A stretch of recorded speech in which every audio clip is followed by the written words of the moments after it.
Hello साथीहरु, नमस्ते। यो भिडियोमा आज हामी हाम्रो फोटोको ब्याकग्राउन्ड एक क्लिकमा कसरी चेन्ज गर्ने त्यसको विषयमा हामी सिक्नेछौं। साथीहरु, ब्याकग्राउन्ड मात्रै हैन, तपाईले आफ्नो कपालको कलरलाई पनि एक क्लिकमा चेन्ज गर्न सकिन्छ। जस्तो कि तपाईले यहाँ देख्न सक्नुहुन्छ, म अहिले एप्लिकेसन भित्र छ। तपाईले यहाँ देख्न सक्नुहुन्छ क्यामेरा गएको, त्यसमा तपाईले क्लिक गरेर तपाईको डाइरेक्ट फोटो क्लिक गरेर यसको पनि ब्याकग्राउन्ड चेन्ज गर्न सक्नुहुन्छ। साथीहरु, अब ढिलो नगरिकन भिडियो सुरु गरौँ। भिडियो सुरु गर्नुभन्दा अगाडि मेरो च्यानललाई सब्स्क्राइब गर्नुभएको छैन भने प्लिज सब्स्क्राइब गर्नुहोला। छेउमा आएको बेल घण्टीलाई पनि अलमा अन गर्नुहोला नयाँ अपडेटको लागि। आउनुहोस्, ब्याकग्राउन्ड अब कसरी चेन्ज गरिन्छ र आफ्नो हेयर कलरलाई कसरी तपाईले एक क्लिकमा बदल्न सकिन्छ त्यसको विषयमा हामी सिक्नेछौँ। त्यसको लागि तपाईले यहाँ फोटोको आइकन देख्न सक्नुहुन्छ ग्यालरीमा, त्यसमा क्लिक गर्यो भने तपाई ग्यालरीमा पुग्छ। अब यसमा रहेको फोटो तपाईको कुन चाहिँ फोटोको ब्याकग्राउन्ड चेन्ज गर्नुपर्ने छ त त्यसलाई तपाईले एउटा सिम्पल यहाँ ल्याउनु। म एक्जाम्पलको लागि कुनै पनि फोटो यहाँबाट लिने छु। जस्तो कि म यो फोटोलाई लिन्छु। तपाईले यहाँ देख्न सक्नुहुन्छ, यसलाई मैले चुज गरे यो फोटोलाई। तपाईले यहाँ मिलाउन सक्नुहुन्छ क्रपिङ गरेर फुल फोटो लिन चाहनुहुन्छ भने। त्यसपछि यहाँ राइट चिन्हमा क्लिक गर्नु होला। यहाँ तपाईले देख्न सक्नुहुन्छ स्क्यान हुँदैछ। अब तपाईले तपाईको कपालको कलर देख्न सक्नुहुन्छ, यहाँ यस्तो कलरको भइसक्यो। यसलाई तपाईले चेन्ज गर्न सक्नुहुन्छ। विभिन्न कलर छ यहाँ। तपाईले जुन कलर छ त्यसमा तपाईले क्लिक गर्यो भने यसरी चेन्ज हुन्छ अटोमेटिक नै। तपाईले यसमा कुनै एडिट गर्नु पर्दैन। जस्तो कि तपाईले यहाँ देख्न सक्नुहुन्छ, छ नि कमालको हैन। एक क्लिकमा तपाईले कुनै पनि चीजलाई चेन्ज गर्न सक्नुहुन्छ भने तपाईको टाइम पनि बच्छ। एकैछिनमा तपाईको फोटो पनि एकदम प्रोफेसनल हुन्छ।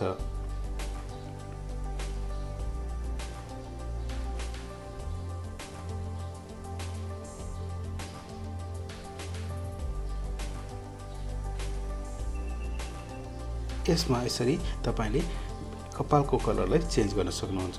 आउनुहोस्, अब हामी ब्याकग्राउन्ड चेन्ज गरेर देख्नेछौँ।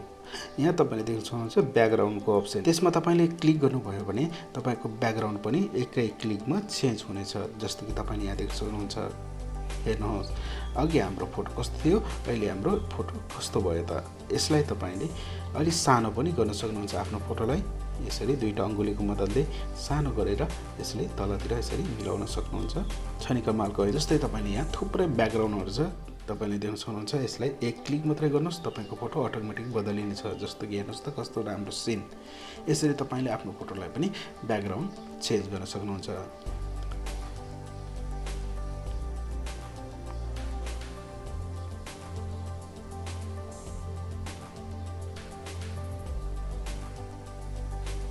यसमा रहेको थुप्रै ब्याकग्राउन्डहरु छ।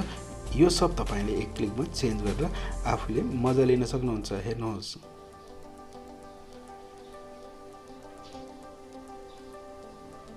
साथीहरु, यो एप्लिकेसनको नाम चाहिँ टेलिपोर्ट रहेको छ। यदि तपाईले प्ले स्टोरमा गएर टेलिपोर्ट टाइप गर्नुभयो भने तपाईलाई डाइरेक्ट यो एप्लिकेसनमा आइपुग्छ। जस्तै तपाईले यहाँ देख्न सक्नुहुन्छ। आउनुहोस्, अब हाम्रो ब्याकग्राउन्ड मनपर्ने चुज गरिसकेपछि यो फोटोलाई कसरी सेभ गरिन्छ त।